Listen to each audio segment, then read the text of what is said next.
Anyone who thought last Saturday's agreement between U.S. President Donald Trump and his Chinese counterpart Xi Jinping to suspend punitive tariff increases on U.S. imports from China signaled a de-escalation of the country's economic Cold War got a rude shock last week.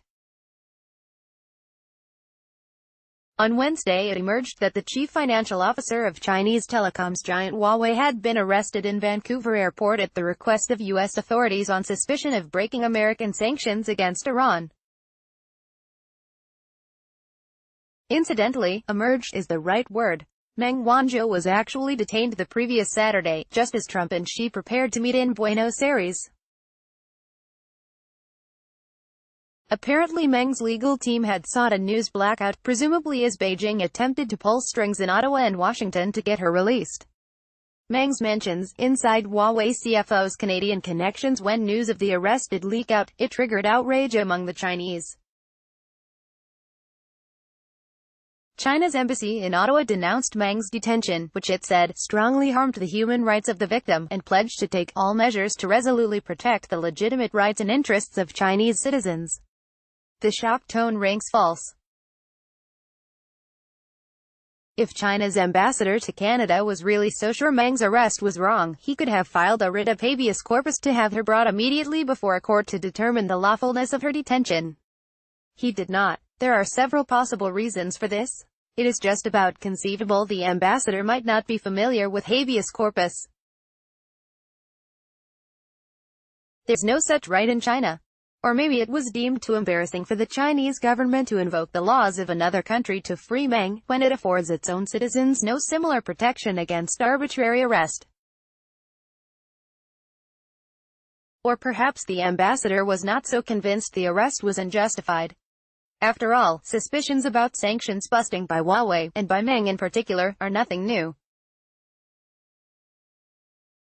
In 2012, the Intelligence Committee of the U.S. House of Representatives published the results of an investigation into Huawei. The committee cast its net wide, even requesting interviews with two South China Morning Post journalists about Huawei's governance and business practices.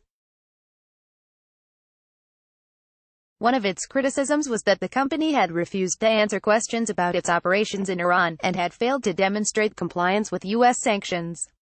Then in 2013, Reuters reported a one-time Huawei subsidiary, of which Meng had been a director, had tried to sell telecoms equipment made by U.S. manufacturer Hewlett-Packard to Iran, in defiance of U.S. sanctions in place at the time.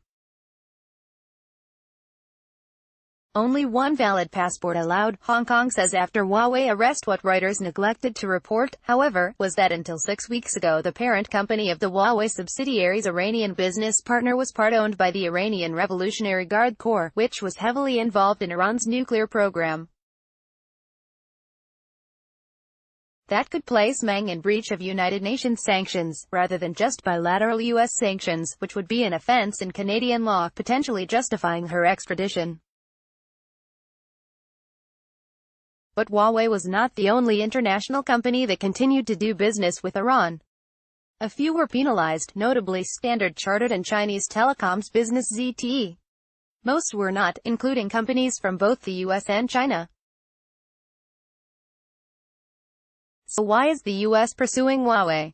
One factor is the widespread conviction in Washington that Huawei, while a highly successful commercial enterprise, exists in part to serve the political, military and industrial espionage aims of the signals intelligence arm of the People's Liberation Army. This belief is understandable. Ren Zhengfei, Huawei's founder and father of the detained Meng Wanzhou, was formerly a senior engineer officer in the PLA, although precisely in what capacity remains unclear. Still, this is old news. According to one Western intelligence official, Western spy agencies have long been aware of Huawei's intelligence-gathering function, and have exploited their knowledge to feed the Chinese with misleading information in a classic Konkordsky ploy. The name refers to the Soviet Union's program in the 1960s and 1970s to develop a rival to the Anglo-French supersonic Concorde airliner.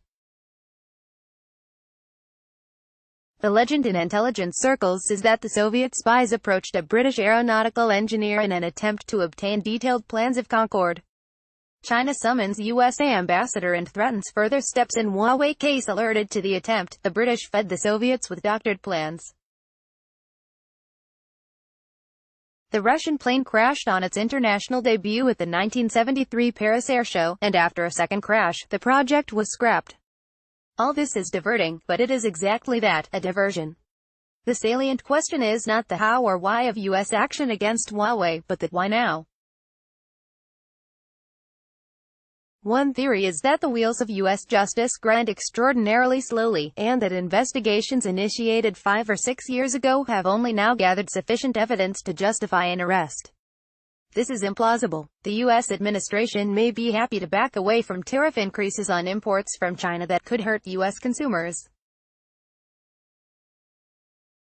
But Meng's arrest in Vancouver strongly suggests that the U.S. war of attrition against China's economy continues. Huawei's Meng, a goldfish in the bowl that is the world's biggest story. U.S. action against Huawei for historical breaches of U.S. sanctions on Iran will severely damage, even cripple, the Chinese company. Of Huawei's 92 core suppliers, 33 are U.S. corporations, including chip makers Intel, Qualcomm, Broadcom, Marvell and Micron. If Washington now prohibits these companies from selling to Huawei, the Chinese telecoms giant will struggle to survive. In short, despite the agreement on tariffs in Buenos Aires last weekend, U.S. efforts to degrade, or at least contain, China's technological capabilities continue. Expect more actions of this sort. And if you happen to be an executive of a U.S. tech company intending to visit China, or even a Chinese executive visiting the U.S., you may want to reconsider your travel plans, especially if you hope to spend Christmas with your children.